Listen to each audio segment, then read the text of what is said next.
Simpson of BB King Blues Club and Grill, New York. We want to say welcome to those joining us on irfm.net. And for those who want to join us on irfm.net, it's free, so you can go right ahead and join us. And for those joining us on the 107s, welcome to this interview. Want to say welcome. Welcome, and it's a pleasure. It's a pleasure being here. It's a pleasure hanging with you.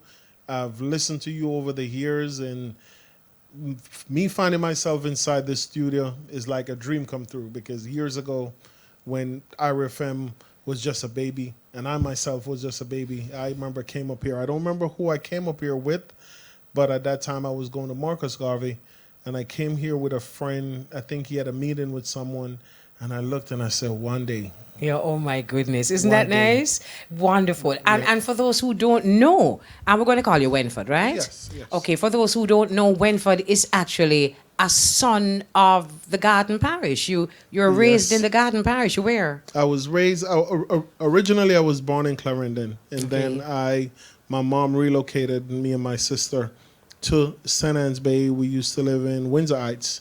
I went to primary school when I was living in Windsor Heights. Then from primary school, I went to Marcus Garvey, and that was where I graduated from. And from here, I start working on the cruise ship.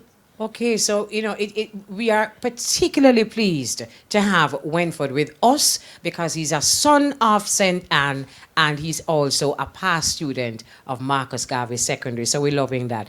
All right, so I know that you started cooking as a toddler, as a kid. Yes. How young were you when you started? Not professionally, just started fooling around in the kitchen. I think probably I was around 11, 12.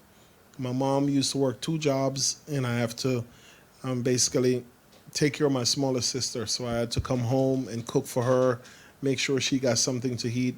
So I think from that time, me playing in the kitchen, I kind of get a love for creating from what was there available, because it was, my mom didn't have it, a single mother, and she doing the best that she can. So sometimes she's at work and she's like, Patrick, can you make something for your sister? I'm like, Mom, there's nothing here. There's no food here, and it's my sister. I want to make sure she gets something to eat. So I'll go in the cupboard, I look around, see what I can find, put this and this together, and give it to her, and she's like, oh, that's dinner. And until I made a big mistake with something and she laughed at me. I was making cabbage and I accidentally put curry inside the cabbage. At that time, we don't know no curry cabbage. Oh my God, my sister makes so much fun of me with her friends. How much older are you than your sister? I'm probably 5 years older than her. Significant difference. Yeah. And she had her girlfriends with her. Oh my God. They went in on me. They did a number on me. And I just stand there with the little look of a mashed potato in my face like, oh God. Wow. No, I know how sisters can be, especially baby sisters. Yes. So she and her friend, they laugh at you. She and her friend laugh at me. And I say, you know what? With tears in my eyes, I'm like, you know what? I'm going to be a chef. I'm going to show you that I can cook. I'm going to be a chef. You're going to see. One day you're going to see that I can cook. And I think I took that anger and I just took it and just twisted around and said, you know what? This is what I want to do. But you know something though, Wenford, as we're talking about looking around in the home as a little boy and not finding anything to eat.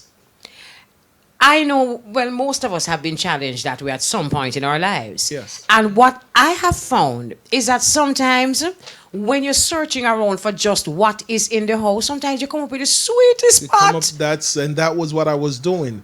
With even my guys right now that work for me, I tell them the difference with a chef and a cook, a chef creates. And that was what I was doing. I was creating stuff from nothing. Like you can pick any ingredients here and go, what you do with that?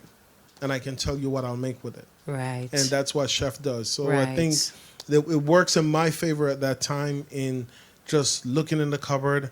Okay, I saw this, I saw the rice, the only one tin of can, only one mackerel. Okay, got some raisin. Okay, I don't know what Mom doing with raisin. You know what? I'm gonna put some raisin in this mackerel. Yeah. And then when my sister tasted, she's like, "Wow, you put raisin in the mackerel, but it's good. It's sweet." Right. So I'm enjoying the dumpling, and it's mackerel. I never had it with raisin, but you put raisin inside. I know we want it with raisin all the time. Right. Because I'm trying to make it full a little bit more, make it a Right. little bit extra. Right. So And you look how had popular little curry things. vegetables are here now. And yeah, that's it. And I take the same curry veg and I turn it. Now I make sakatash. And sakatash is kind of a curry. It's a curry based vegetable. Right. Yep. So you started cooking professionally when? When I was, I would say 16, because right after I went to, when I graduated from Marcus Garvey, I was one of the first students to actually start working a week before graduation at Club Caribbean. When I went on internship at Club Caribbean, they hired me before the internship was even over. Yes. Wow. Did you always want to be a chef, even at that point? At that point, I was 17. I was already in food and nutrition class at Marcus Garvey. I was still going through the whole, okay, I want to understand food and so forth. So an intern, they send you out. You go in the big kitchen. You see, it's like playground for me now, because now I'm seeing these big equipments, these big pots. I'm seeing guys in chef shirts and jackets, and I'm like, this is cool. And I think what it is too was me at that time. I was still going through, didn't have food at home abundantly, So it was kind of escaping. There's food here. I hear you. Okay, there's I food hear here. you. So I hear you. that kind of take care of that part that I have to do with home. Right. But it still leave my sister.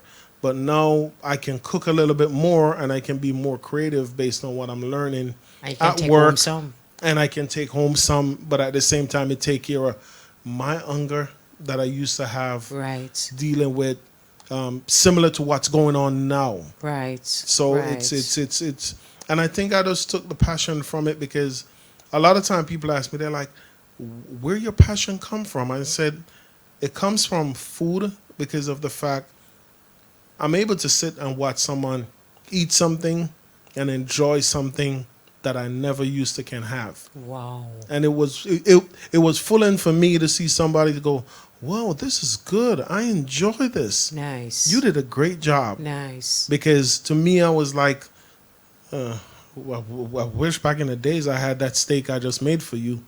But I'm happy that you're full from it. You loved it. Right. You enjoyed it. You felt like I put a lot of love into it, because I did. We're going to come back to that putting a lot of love into it thing, because Yeah. I know that has a lot to do with how the food tastes. Yep. But for those people listening here now who can identify with the fact that there's not a lot of food at home. I know, for example, there was once I created a recipe out of broke pocket. The thick crackers, Yes, them? That's yes. all that was in the house. And a little bit of seasoning. And I fry the seasoning and put the thick crackers down in and saute it. And, and that was a meal. And that was the meal. Yep. Recommend a simple meal that don't take no time. Broke pocket meal. A broke pocket meal, when it comes on to, for instance, whatever you have inside your, and this is where seasoned rice was born from. Ah. This is where seasoned rice was born from. The history of seasoned rice was people looking in the house and go, what's for dinner? Rice, the price of rice is not that expensive, but they see a little bit of this, they see a little piece of potato, a little piece of pumpkin that was left over, and little stuff like that they see. And that's where they start creating seasoned rice. I don't know if Right. we're still doing seasoned rice Yes, in man. Jamaica. We still have what? We still? What? Okay. Remember, see, you just all have to a little bit of saltfish, That's you don't it. need no woolly but nothing. Oh, and that's it. There's so many different things. You just got to be creative. Right. You just got to be creative. And the kids got to be open-minded to try new things. Right. You as a parent, you create it. It looks good. You explain it to them. You go, guys, okay, look what I do. I can take, just like from right here, I can make a rundown. I can make a stew. I can take the pop choy that's there. I can take the banana that's there. I can take the pepper, dice it up. I can even take the pineapple, and when I'm finished, I can grill the pineapple, and I can dice it, and I can give it a pineapple twist to it. Wow. The raisin, I can take the raisin, and I can sprinkle some honey on it and a little bit of cinnamon, put it inside your oven, give it a nice little char, and it come down like a raisin, and here you go, you sprinkle it right on top of your, put it right on top of your stew. And you're good to go. So there's so many different things from where you can look from what's in front of you, Right. and actually execute exactly what you want from it. Also, soup. We have cash pot coming up. No, but afterwards we're going to talk a little bit about soup. Because my granny usually tell me, say back in the day, she not have no food. So she put a big pot of water upon the fire and she make the fire boil the water, and by the time the water start boil, somebody come with yam and she put the yam in there. Somebody come with the pumpkin and she put it in there. Yeah. And by the time you say who goes, there is soup. There is soup. Yeah. And that's one of the great thing even when it comes on to soup, because soup have no identity until you create something what it is. Right, so true. You have no identity. Pepper pot. What is that? That's it. That's It's just whatever you create it, that's what it becomes. Yes, and yes. you can do so Good much with it. afternoon And welcome to this afternoon's live game draw for Wednesday, September 28, 2016. Before we begin, let's recap the winning numbers from our mid-morning game draw. And this afternoon's live draw is under the supervision of the Betting, Gaming and Lotteries Commission, as well as the independent auditors KPMG. So let's start with our top draw game. And remember, top draw is now doubling its winnings, where you can win up to $2 million daily. So buy your top draw tickets at any Supreme Ventures agent for a chance at double winnings. Remember, this promotion ends Saturday, October 8th. Now, this afternoon's top draw jackpot is now $1.2 million, and it's now time to select the winning top draw numbers. So good luck to you. And the first top draw number is 15. The second number is 13. The third top draw number is the number 2. The fourth top draw number for $1.2 million is 19. And the fifth and final top draw number for this afternoon is the number 14. And it's now time for a dollars game. And remember that with dollars, you pick your play and the winning dollars numbers are. So let's see how well you did. And first up, it's the number 27, which is followed by the number 2. Right after that, it's the number 26, and here comes the number 1. Next in line, it's the number 5, and 5 is followed by the number 9. And here comes the number 21. And then it's the number 8. Up next, it's 31. And then here comes the number 35, and 35 is followed by the number 29, and we wrap things up this afternoon with the number 12. And it's now time for a Pick 2 game, and remember that with Pick 2, winning is just too easy. And the first Pick 2 number for this afternoon is lucky number 11, and the second Pick 2 number is 6. So once again, the winning Pick 2 numbers for this afternoon are 11 and 6. So keep playing Pick 2 for easy ways to win. And our next game is Pick 3. And the first Pick 3 number for this afternoon, here it comes. So what will it be? And it's lucky number 3. The second Pick 3 number is also 3, and the third and final Pick 3 number for this afternoon is the number 1. So once again, the winning Pick 3 numbers are 3, 3, and the number 1. Our next game is Pick 4, and remember that with Pick 4, you can certainly ton up the winnings. And the first Pick 4 number is, here it comes, and it's coming right up, and it's lucky number 7. The second Pick 4 number is 0. The third Pick 4 number for this afternoon is the number 3. And the fourth and final Pick 4 number is the number 9. So once again, the winning Pick 4 numbers for this afternoon are 7, 0, 3, and the number 9. And you can confirm your winning numbers by checking the press for details or by calling our results hotline. You may also download the Supreme Ventures app to your smartphones. And it's now time for your favorite game, and that's Cashpot. And the 1 p.m. winning Cashpot number is lucky number 21. So congratulations to all our winners. Again, the winning Cashpot number is 21, and the lucky mark for 21 is Bad Girl. Now let's review this afternoon's winning numbers, and I do hope you were a lucky winner this afternoon. Now the Lotto jackpot is at $61 million, so don't forget to go get your Lotto tickets early, and please do stay tuned and be sure to join us again at 3 p.m. for our live Cashpot special pot game. I am Deidre. Have a supreme afternoon. Hope you were a big winner. Play your favorite Supreme Ventures games every day and tune in for our live draw 6 times a day at 8:30 a.m., 10:30 a.m., 1 p.m., 3 p.m., 5 p.m., and 8:25 p.m. on this station. Supreme Ventures, games people love to play and more. Miss Gwen, sell me a Oxymaster there. It make washing so much easier. It takes stain out a white and stain out a color. Oxymaster available in a shops and supermarkets island wide. Ask for it. The time on REFM is It is now 4 minutes after 1 o'clock on IRFM. You going to take more commercials, Shane? Okay, so we have live inside. You know, the studio need a digital clock, you know. You know much beating me get for can't read clock. No, please and thank you. Okay, so we have live inside the studio corporate and celebrity chef Wenford Patrick Simpson of BB King Blues Club and Grill, New York. And for those who want to link us, Facebook, Irie FMJA, Twitter, Irie _FM, Instagram, IRFM_JA, and our text line is 390-9863. You can watch the interview for free right now on IRFM.net. So every time we introduce you, the name comes with you. BB King Blues Grill, Club and Grill in the heart of the city. Tell us about that. Wow, what a job to have. Number one, the name, the legacy behind the name, the late BB King's. We're the staple of Times Square.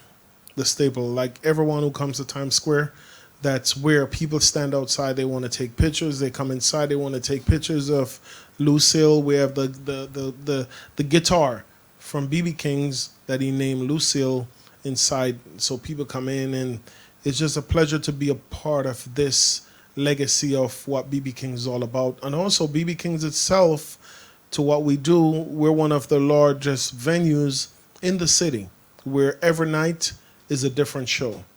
We seat up to, on the Lucille side, we seat 200. On the club side, we seat up to 700. Wow. 700. Wow. And every night it's so different. That's what make it fun, because like you'll have an R&B crowd. Say you have Joe performing. It's a sold out show. You have a lot of females. You have a lot of couples that comes out because it's an R&B artist, and it's a crowd that comes out and they want to treat themselves. So my kitchen will get slammed. The servers will get slammed. Wow. But they will all be working. Everyone just walk and run. That's how busy it is. Does your food that is being served complement the music or the artist that is there? Yes, because a lot of things that is on the menu, some of it also have to do with the artist that's performing. If we have a reggae artist or we have an R&B artist, we have the ribs, we have short ribs, we also have the jerk chicken, we have blackened salmon, we have blackened catfish, we have jerk salmon. And then for the Americans, we have the porterhouse, we have steak, we have ribeye, we have the burger, we have collard green. So we have every little thing. We have chicken and waffle. You name it. We have some of the catfish bites and popcorn shrimp. We have some real great stuff that goes for everyone on the menu.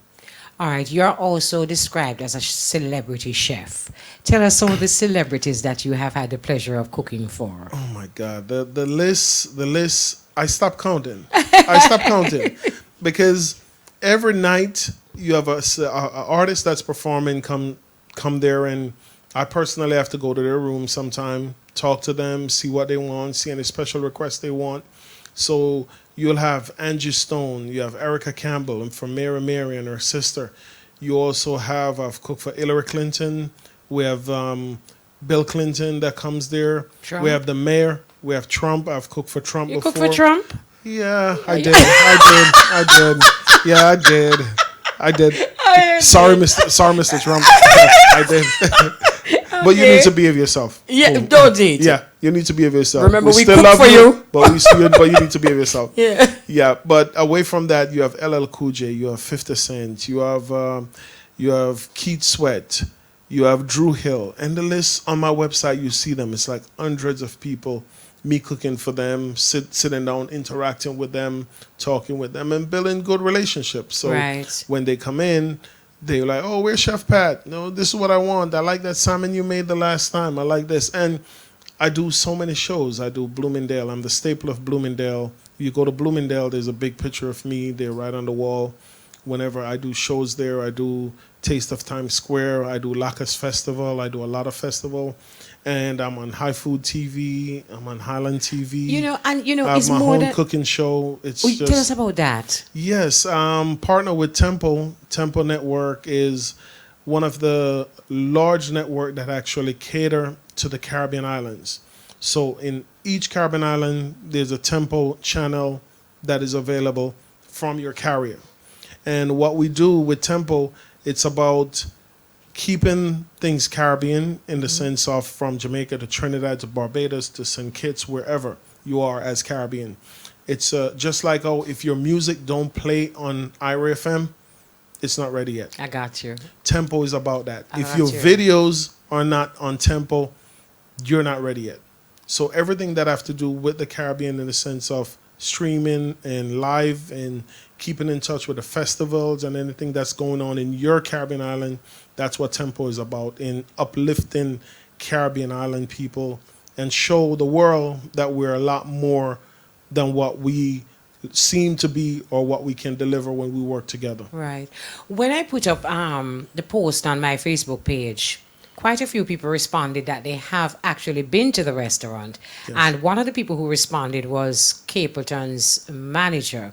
Yes. So it's obvious that a lot of Jamaicans are also visiting your club. Yes. One of my friends on Facebook who have obviously not been to New York to the place Yeah. say, "What? Me no cook no dumpling." So you when me want to ask,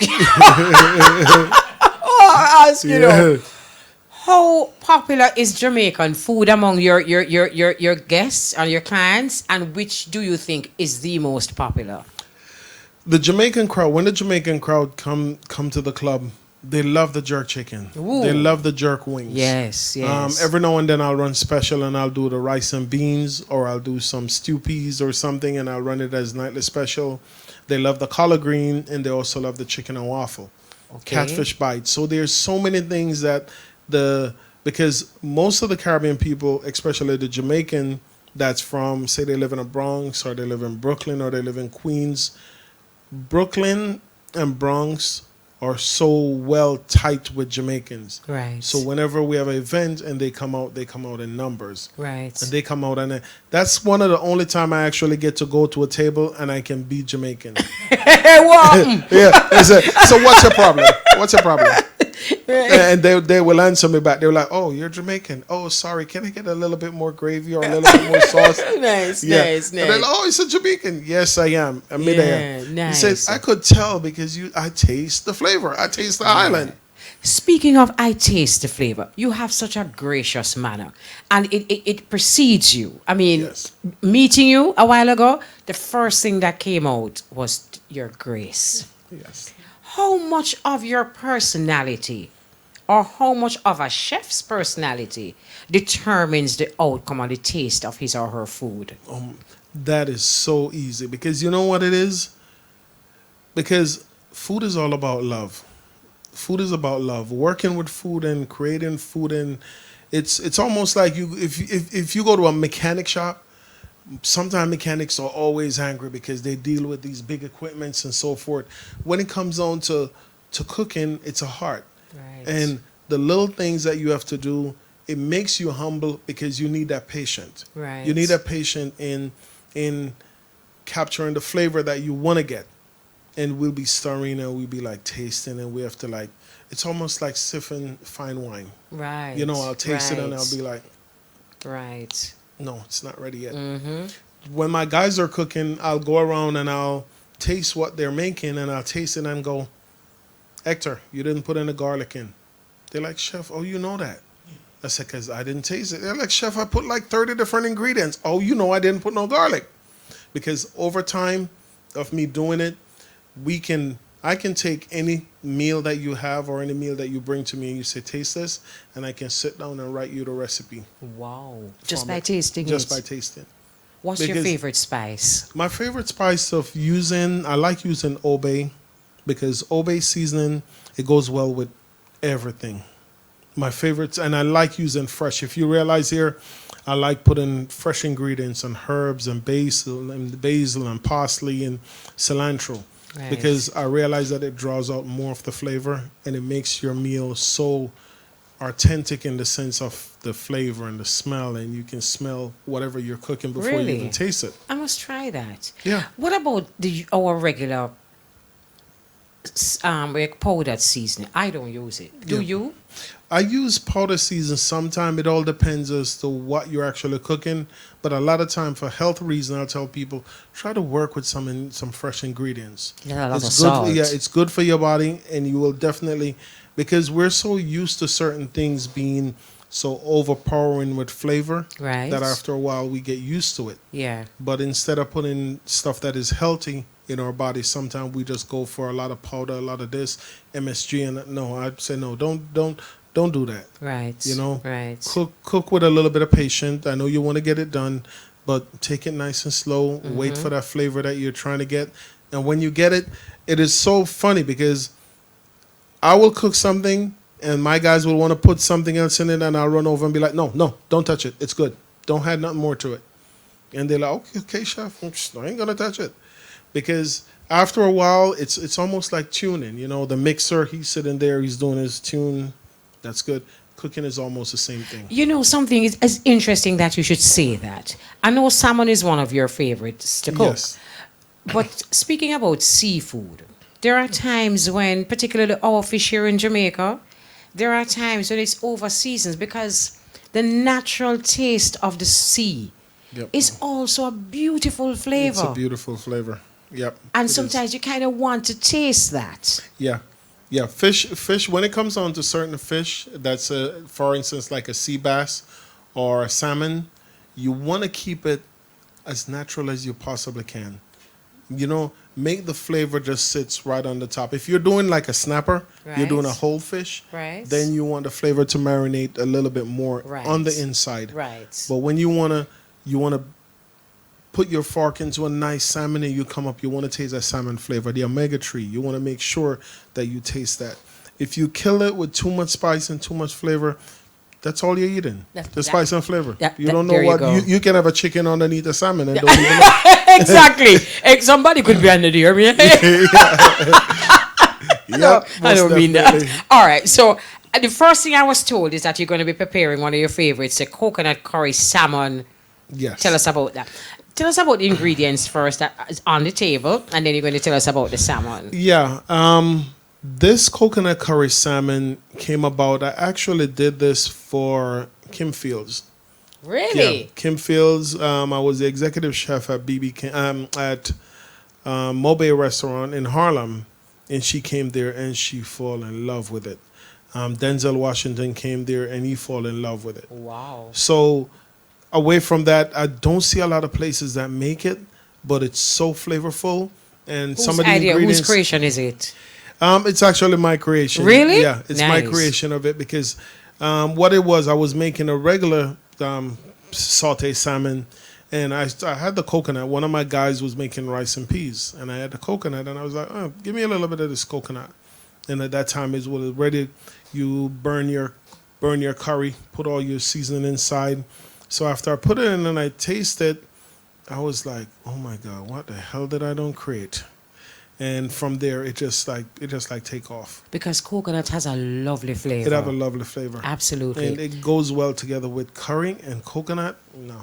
Well, I must Yeah. try curry and coconut. All right, so we have some stuff on the table here. We now. have some of the ingredients that goes inside of it. I know you presently have them online. We can go with some fresh onion, some fresh red pepper, bell pepper, a little bit of black pepper, a little bit of the Obe season, and you have your curry. What's the Obe seasoning this? Yes. Okay. One of the curry that is good to use is also one that have a lot of flavor to it, a little bit of kick, like a little bit of spice to it. It will also help, and it's also best to burn your curry a little bit. Right. You put it You in don't the oil. season with the curry, do No, you? You never no, do that. No, You no, burn it. No, the only thing you season with curry is chicken. Okay. When you want to let it marinate, Right. and you still don't overpour it so much. Right. By burning the curry, you basically pull out all the flavors that's inside the curry that's going to make the oil more stronger in flavor.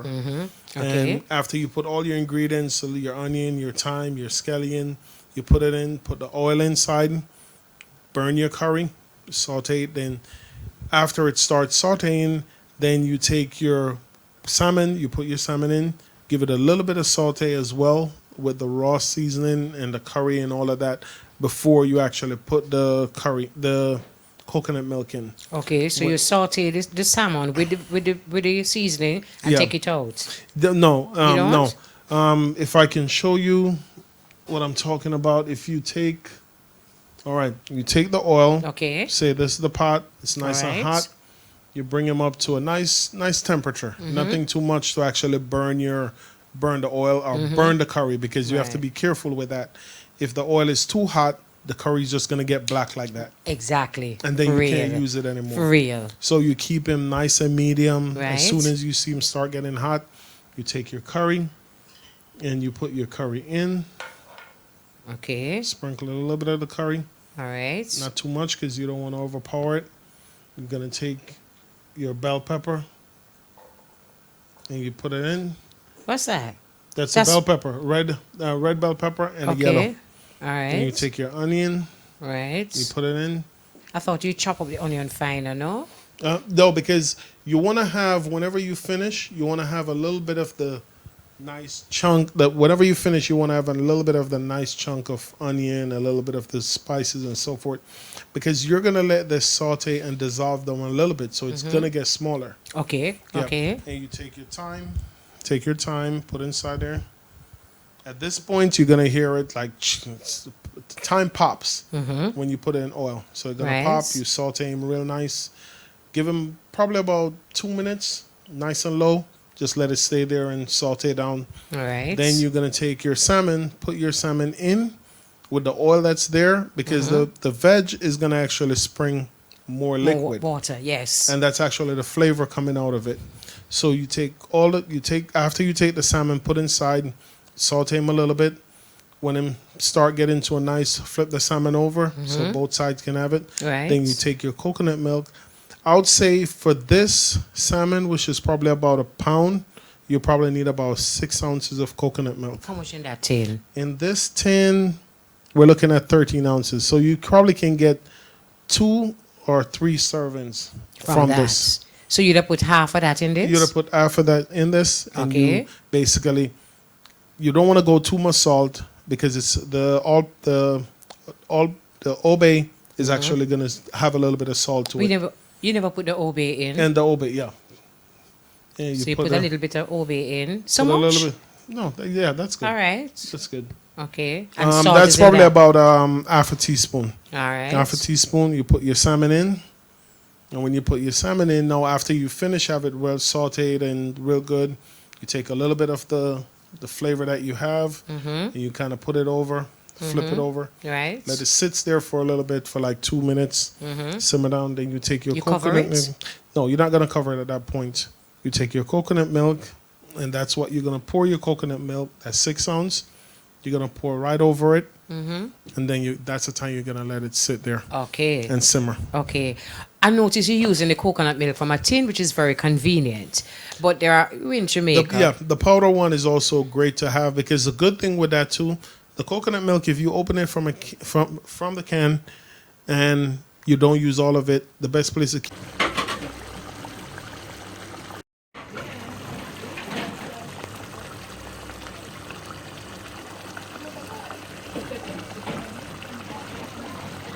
Gonna use the natural coconut milk. Do you have to boil it first? No, if you're gonna do the natural coconut milk, what you want to do is let it settle for a while, because what's gonna happen when it settle, the natural of the coconut is gonna stay right on the top. Right. So right. the stronger part of the coconut stays to the top. Right. So if you let it settle, and you have say 8 ounces, take off 6 ounces off the top, Okay. and use that, because that flavor is going to be more stronger. The next thing you can do, if you don't do that, if you put it in the pot, let it reduce down a little bit more, then you put your salmon inside. Okay. What about using coconut oil for this? Does that help to bring up the flavor? It can, but at the same time, you don't want to overpower the flavor too much. Yes, right. Because then you lose the whole concept of the curry and what it's all about. Right. So having put that to simmer, you simmer it for how long? You simmer it for probably about, because the salmon is very delicate. It cook real easy. And because it's something that you can even have raw, that's what they use for sushi. It's not something where you want to cook it where it's too well done, because then it becomes dry and you don't taste. Salmon's supposed to melt like butter. Right. So you don't want to cook it. I would say probably about 2 more minutes. So what do you actually serve it with? This goes well with rice and peas. It goes well with baked potato. It goes well with sweet potato puree. It goes well with a corn on the cob. It goes well with white rice. It goes well with white rice. You can't go wrong. And if you want to go gangster with it, you can go some dumpling, yam and banana. Let's go gangster. I think most Jamaicans this year said, "Up, gangster." Yep. And you can't go wrong. And don't forget the Scotch bonnet pepper. Scotch bonnet pepper, it give it that little edge. Right. And always remember to smell your Scotch bonnet pepper.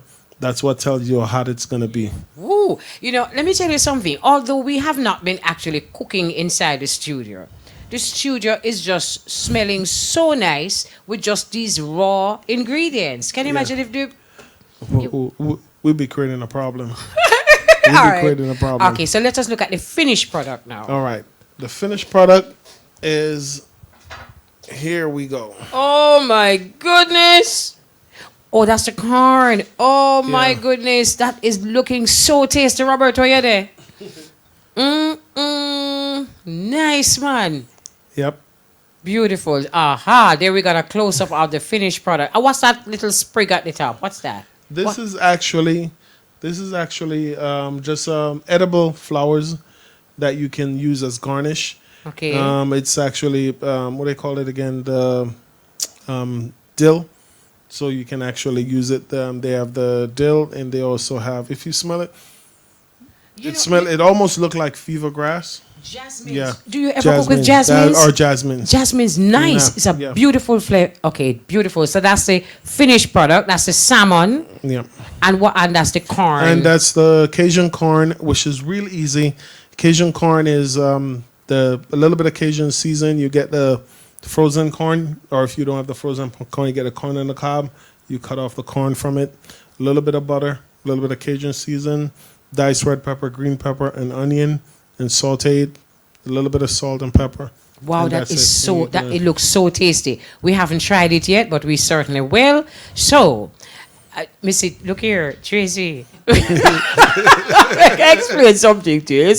You see this plate here is my one. You see that one there, you can share with the people. All right, so okay, some of those just joining us, we have inside of our studio live corporate and celebrity chef Wenford Patrick Simpson of BB King Blues Club and Grill in New York. Yep. And the good thing about you is that you are a chef with a social conscience, because you've been going around to schools, particularly your alma mater, and you've been doing what? Sharing stuff? I went to on Monday 2 years ago when I was here. I visit Marcus Garvey High School. That was where I graduated from, and I say I'm going to make it a vow where each time I'm in Jamaica, or even if I'm not in Jamaica, I'll make a plan to come out, go back to the school, talk to the kids in the food and nutrition class, also find a way to see if I can get into a lot of the other kids. So Monday when I was there, the teacher bring out all the students, the entire school, and I actually give them some words of inspiration and motivation and so forth, and speak to them for a while. And I spoke with them, and they were like so in amaze. They were so in amaze. And the sad part of it to me is, while I was there, 2 situations transpired that was sad for me. When I was there, this little girl walked up to the teacher while I was waiting for the principal, and she was saying to the principal, she didn't have no lunch money. Her mom gave her $100, and everyone is going out for lunch. And she was telling the teacher that she didn't have any money. So I'm standing there, and I'm like, it just like gave me a flashback, because I remember when I used to go to Marcus Garvey and I never had lunch. I remember going there, and I was in her shoes. So I went in my pocket and I took out some money and I gave it to her, and I said, lunch is on me. And she turned around and looked at me like, Daddy, you sure? You can see the little simper, the little thing on her face, that's going to stick in my head for a while, because she was like, you sure? And I said, yeah, lunch is on me. But you know something, as we talk about this, Wenford, I think our parents need to have the children take lunch to school sometimes. Back in my day, Yeah. I mean, we never had money to buy these Yeah. expensive foods. Yeah. We used to bring whatever it was that we had at home, Yeah. put it in a little something, and carry it to school. And character school there. Things and times so change because, just like I say, is even when I was speaking to the kids, and the thing that shocked me about them is the uncertainty that sits on their face. Wow. The future of uncertainty on them. Wow. That's what kind of sit with me because I'm speaking to them and you could see them. They just sit there like it's like they gave up. They're like just 11-year-old, 10-year-old. They're in grade 10 and grade 11, and why do you feel like you just look so? And then when it's time for me to, I was asked them like, anyone have anything to question to ask? It's like they don't even know what to ask. With the question that they was like, how do we do this? They're like, Did how you do we find do- that a lot of the youngsters actually wanted to go into the hospitality business? Yeah, a lot of them that was there, they love what they do because a lot of while I was there, they coming up to me, they're asking me, "How do you do this? Can we get a picture with you? Can we follow you on social media? And if we have any question?" Nice. And I gave them that avenue. I said, "Guys, here's my social media. Any one of you run into any issue, to the entire school, I'm telling that." If you run into any issue, anyone who's trying to lead you down to the wrong path of doing something or anything that is wrong, reach out to me before you make that decision. Did you tell them your story? Yeah. Give them your journey? I gave them my story and I had to like control myself from getting emotional because one of the things that made it so where I was almost getting emotional is because I'm back in the school. So I Right. kind of reliving it by looking at the little boys and looking at the little girls, and I'm seeing myself in them. I'm seeing myself in the boy that stand there right next to the girl, and he just looked like me Right. back in that time. And Right. I didn't have anyone that was giving me those sense of motivation and those sense of drive. And the principal that was there and some of the other teachers that I know, they were like, "You actually did it." Because I remember years ago, I hear Miss Emmons, who was your teacher, ask you what you want to be when you grow up. And I remember you told her, "I want to be a chef. I want to be a Wow. famous chef." You know something though, as you speak, Wenford, perhaps a lot of even the boys may not have thought of chefing as a viable option. But having met my you God. and hearing all of your experience and your journey, I'm sure they're looking at it now. No, I explained that to them when I was there. I was like, "Listen, guys, don't look at your career as to what you want to be a chef. Is that's where it's going to be, where you just stand over a stove. There's so many different avenues to being a chef." Right. And I had a lady the other day came to me for consultant. She's opening a consultant. She's opening a new restaurant in New Jersey, and she was like, "Well," she called me up a couple of times. I finally responded to her and communicated with her. She came and saw me, and she spoke with me for 20 minutes. She said, "I'm opening a new restaurant. I just want to pick at your brain a little bit to see if I'm making a good decision." And I spoke with her, and when I was done, she was like, "But how can I repay you?" And I'm like, "No, I just want to see you succeed. I want to see you succeed in what you want to do. So I'm going to give you all the knowledge that I can for you to make some of the right decision." And about 2 weeks after, I received a card in the mail, which I thought it was a promotional card or some vendor want me to purchase from them. And I opened it, and it was a check for $500 from her. 500 Really? US from her. And a note that says, "Thank you very much. I so greatly Wow. appreciate the information you gave to me, and you opened my eyes to so much in 20 minutes." You see, you know something I'll notice about young people, having been young one time. You even when I'm looking at your pictures, you know, just what chefs put on is cool. I mean, it looks good. You can really be swagging your thing, Yeah. and then you're meeting all these people. So it's something that I find that young people should really enjoy doing because you make it look hot. I'm doing so much with it because being a chef, you can be a bakery. You can have your own food line brand. You can have your own clothesline. You can have cookware. You can have your own shoes. There's so many things that can fall under your. We go in the supermarket every day and we pick up a product, and you take it home and you use it, and you're like, okay, have you ever stopped to think that the person or the label that's on that product never been in the kitchen the day in their life? You're like, who's Betty Crocker? Who's Sarah Lee? That's so I true. never see her in no kitchen cooking. True. So if you're a chef and you make something and everyone likes it and this person like it, okay, stop and think about this for a minute. I think I can market this. Yeah. And little by little, you eventually start creating your own food line brand just the same. Just like my shirt. I have my chef shirt. I have my logo on it. And now I have people looking at my logo and go, whoa, I think you need to do your own shirt. I think you need to do your own style of jacket. Yeah, man. So- There's another thing that struck me when I met you, and I'm sure this is the kind of thing that appeals to young people. Clean. Clean. You're dealing with food.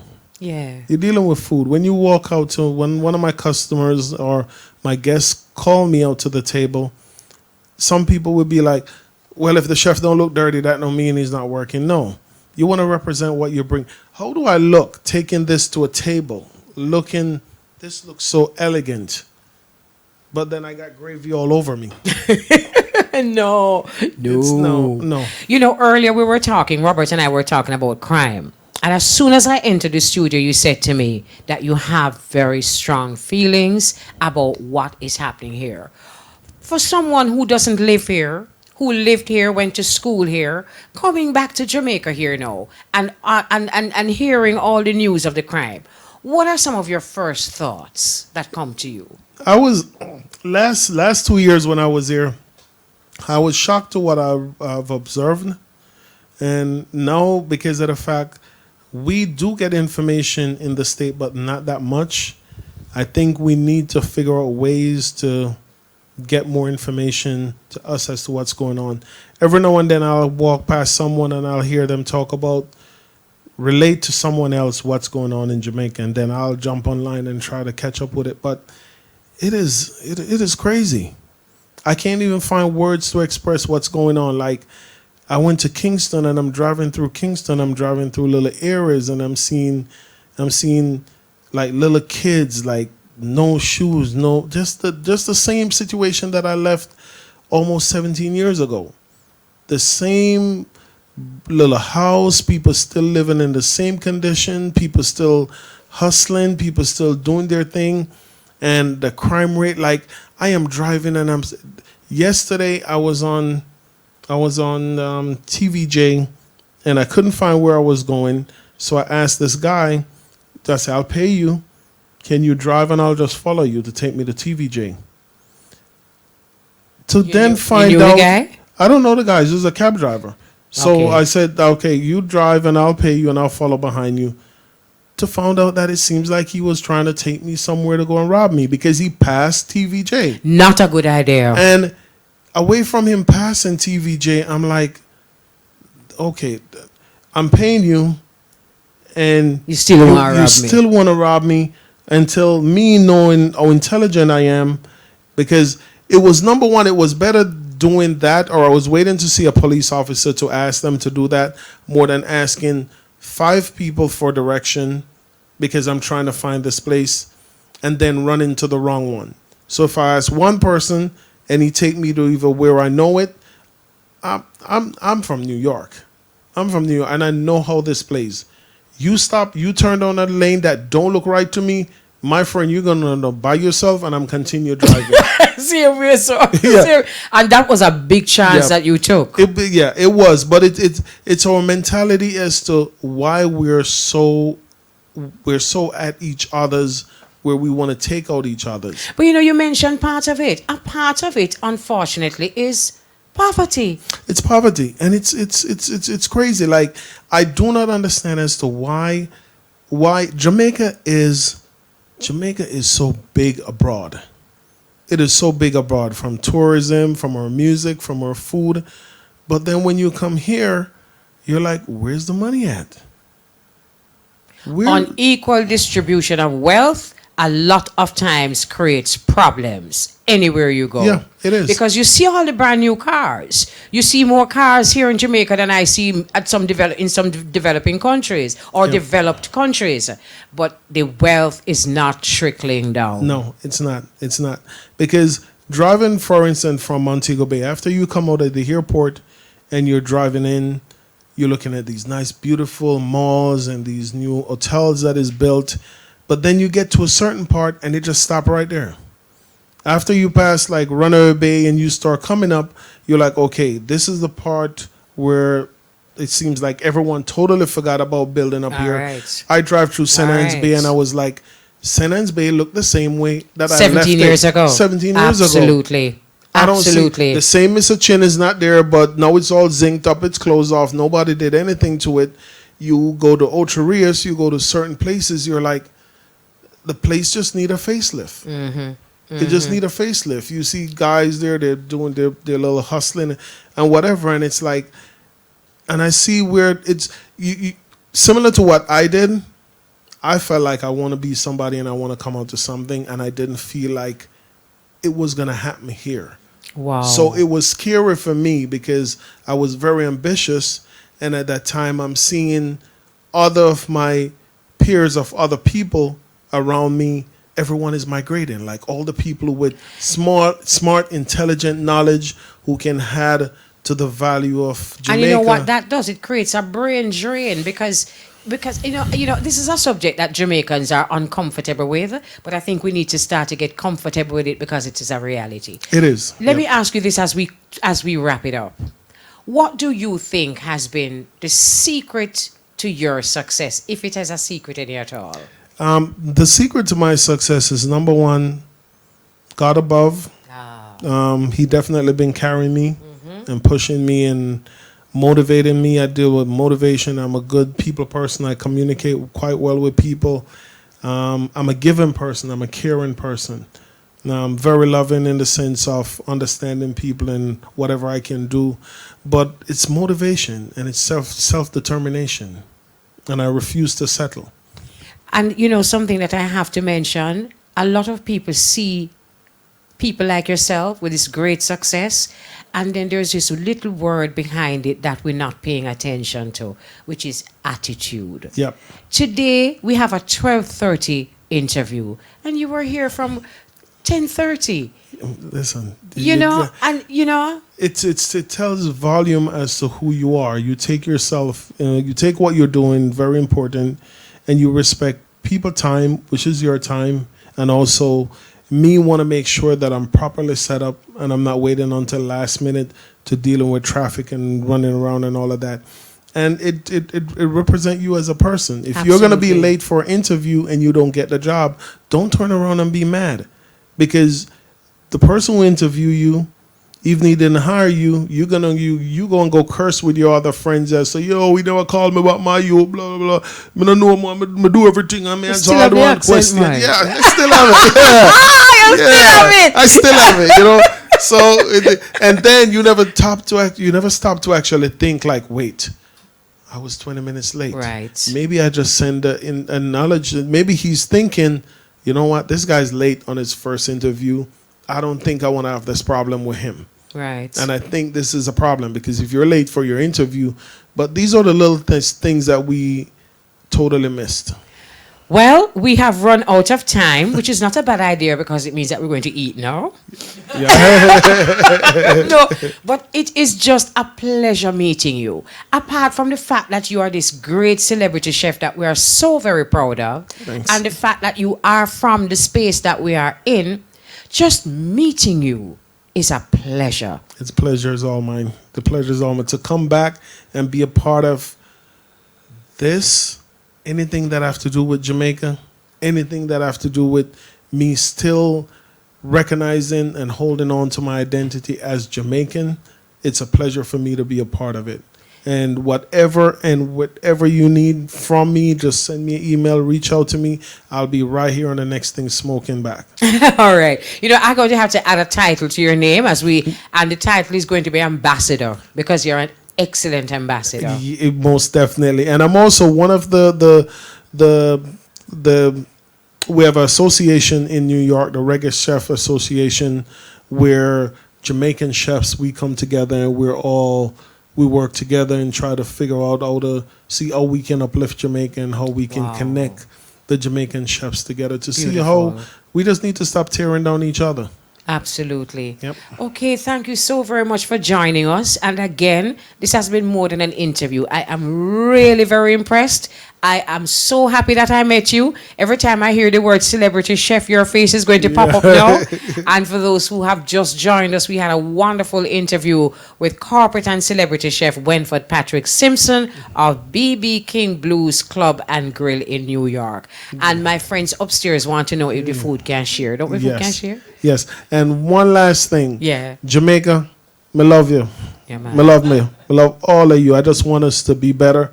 I want us to show more love and show more care for each other. We are away from what the politicians are doing. That's another case where, just like you say, where they gonna come from? Yeah. The man panican and I have no gun. Somebody give it to him. Same way, sir. It's the same thing.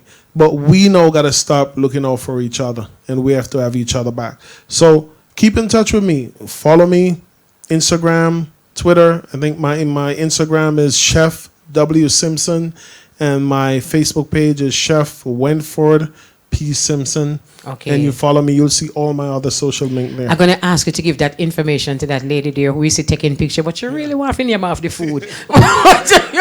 Just say, so give her the information. And again, it was a pleasure. Thank you very much. It's a Shane? pleasure is all mine. Thanks.